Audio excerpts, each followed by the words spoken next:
नमस्कार, मी पंजाब डक. एक दोन ठिकाणी आज तुरळक ठिकाणी पावसाचा अंदाज आहे म्हणून हे लक्षायचं.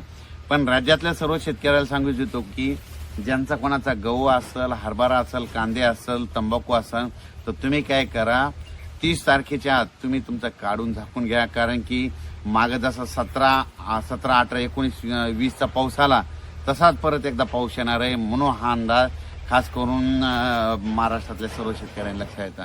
मग सांगायचं झालं तर हे पाऊस कुठं पडणार आहे, तर सांगायचं झालं तर सुरुवातीला हे पाऊस काय होणार आहे की सुरुवातीला येणार आहे म्हणजे नंदुरबार जिल्हा, धुळे जिल्हा, धुळे, मालेगाव ह्या पट्ट्यामध्ये काय होणार आहे, तो पावसाला सुरुवात होणार आहे.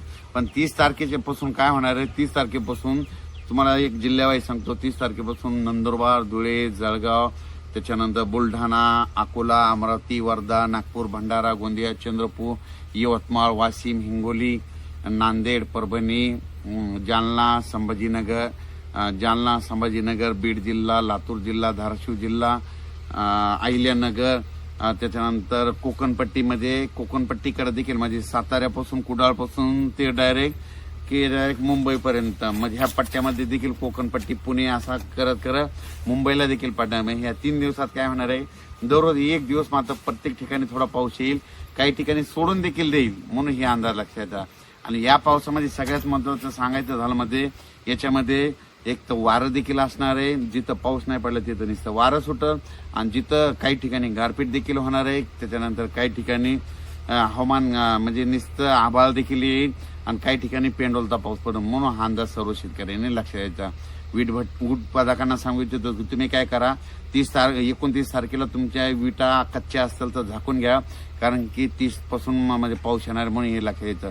त्याच्यानंतर कर्नाटकच्या शेतकऱ्याला सांगू इच्छितो की कर्नाटकमध्ये धारवाड जिल्हा झालो, तिकोटी झाला, निपाणी, त्या परिसरातल्या कोल्हापूरच्या ऊस शेतकऱ्याला सांगू इच्छितो की तुम्ही काय करा, तुमचा कोणता गहू, हरभरा असेल तर काय करा, 30 पर्यंत काढून घ्या. तुमच्याकडे मात्र चांगल्या स्वरूपाची गारपीट होणार आहे. काही ठिकाणी गारपीट देखील होणार आहे. साताऱ्याकडे देखील गारपीट होणार आहे. म्हणून आंबा उत्पादक शेतकऱ्यांनी हा देखील अंदाज लक्षात द्यायचा.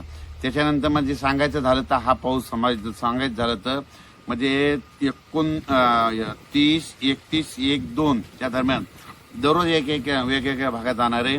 म्हणून हा अंदाज लक्षात घ्यायचा. आणि परत एक शेतकऱ्याला सांगू इच्छितो की या वर्षीचा उन्हाळा म्हणजे 2024च्या उन्हाळ्यात आता यापुढे अवकाळी कसा येणार, यापुढे तुम्ही काय करा, एक गोष्ट लक्षात घ्या, कंप्लीट 10 दिवसाला राज्यात अवकाळी येणार. म्हणजे हे गणितात लिहून ठेवा.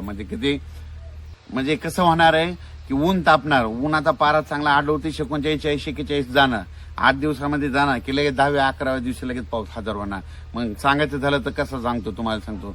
17, 18, 19, 20ला पाऊस पडला, तिथून मग कोणती तारीख येईल ही 10 दिवस, 29, 30, 31, पण तिथून 10 दिवस कोणते, तर त्याच्यानंतर 29, 31च्या नंतर ते 10 दिवस 9, 10, 11च्या दरम्यान, पुन्हा तिथून 10, 18, 19, 20. म्हणजे प्रत्येक काय करा, एक गोष्ट लक्षात घ्या, यावर्षी अवकाळी पावसाचं सावट 10 दिवसालाच आहे. म्हणून हे देखील सर्व शेतकऱ्यांनी लक्षात यायचं.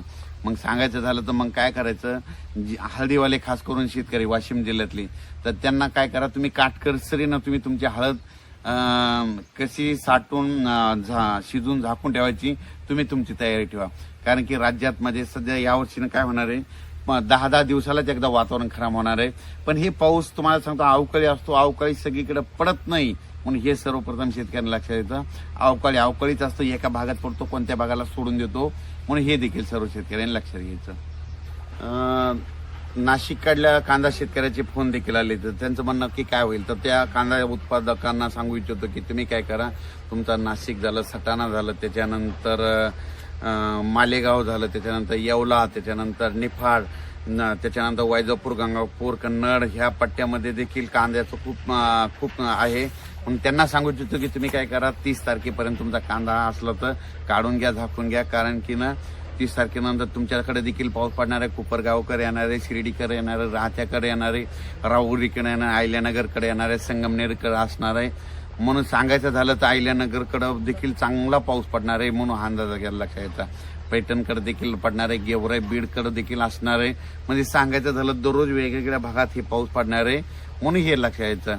ज्यांचा गहू आलेला असेल, हरभरा असेल, तर तुम्ही काय करायचं, कांदा असेल तर तुम्ही तुमच्या पिकाची काळजी घ्यायची. डाळिंब जे शेतकरी त्यांना सांगू इच्छितो की काय होणार आहे, 30 तारखेपासून ते 2 तारखेपर्यंत पाऊस कन्फर्म आहे.